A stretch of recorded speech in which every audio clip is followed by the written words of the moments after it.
tout le monde, aujourd'hui je vous propose une première vidéo livre audio sur les vestiges du jour de Kazuo Ishiguro.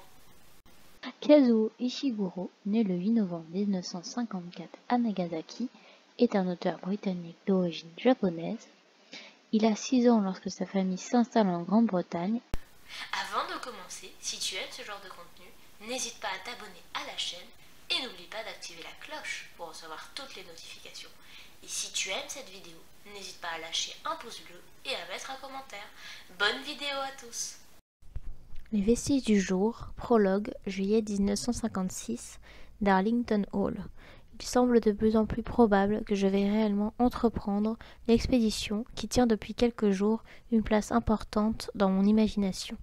Une expédition, je dois le préciser, que j'entreprendrai seul, dans le confort de la Ford de M. Faraday.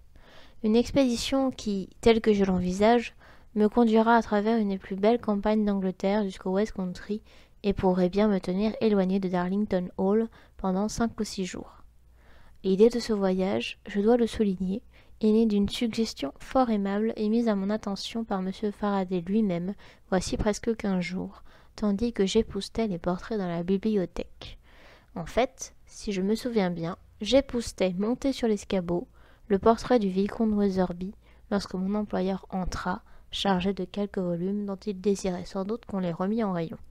Remarquant ma présence, il en profita de cette occasion pour m'informer qu'il venait précisément de parachever le projet de retourner aux États-Unis pour une période de 5 semaines entre août et septembre. Cela annoncé, mon employeur posa ses volumes sur une table, s'assit sur la chaise longue et allongea les jambes. Ce fut alors que, levant les yeux vers moi, il déclara : « Vous vous doutez, Stephen, que je ne vous demande pas de rester enfermé dans cette maison pendant toute la durée de mon absence. Si vous preniez la voiture pour aller vous balader pendant quelques jours, à en juger par votre mine, un petit congé ne vous ferait pas de mal. » Devant une proposition aussi imprévue, je ne savais trop comment réagir. Je me rappelle l'avoir remercié de sa sollicitude, mais sans doute ne dis-je rien de très précis, car mon employeur poursuivit. « Je parle sérieusement, Stephen. Vous devriez vraiment prendre un petit congé. Je paierai la note d'essence. Vous autres, vous passez votre vie enfermés dans ces grandes maisons à vous rendre utile, et quand est-ce que vous arrivez à voir ce beau pays qu'est le vôtre ?» Ce n'était pas la première fois que mon employeur soulevait cette question. En fait, il semble sincèrement préoccupé par ce problème. Ce jour, cependant, il me vient une sorte de répartie, tandis que j'étais juché là-haut sur l'escabeau. Répartie visant à souligner que dans notre profession, si nous ne voyons pas à proprement parler le pays en sillonnant la campagne et en visitant des sites pittoresques, nous voyons en fait une part d'Angleterre plus grande que bien des gens placés comme nous le sommes dans des demeures où se rassemblent les personnes les plus importantes du pays. Certes, je ne pouvais exprimer ce point de vue à l'intention de M. Faraday, sans me lancer dans un discours qui aurait pu paraître présomptueux. Je me contentais donc de dire simplement « J'ai eu le privilège, monsieur, de voir entre ces murs, au fil des années, ce que l'Angleterre a de meilleur. » M. Faraday ne semble pas comprendre cette remarque, car il continua sur sa lancée. « J'insiste, Stephen, ce n'est pas bien qu'un gars ne puisse pas visiter son propre pays. Suivez mon conseil, sortez de la maison pendant quelques jours. » Comme vous pouvez vous en douter, je ne pris pas du tout au sérieux, cet après-midi-là, la suggestion de M. Faraday, qui me parut être un nouvel exemple de méconnaissance des coutumes anglaises de la part d'un Américain.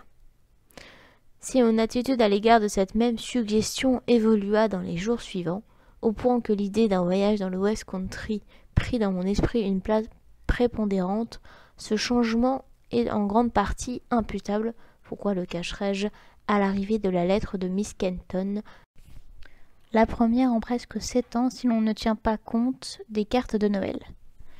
Mais il faut que je précise ce que j'entends par là.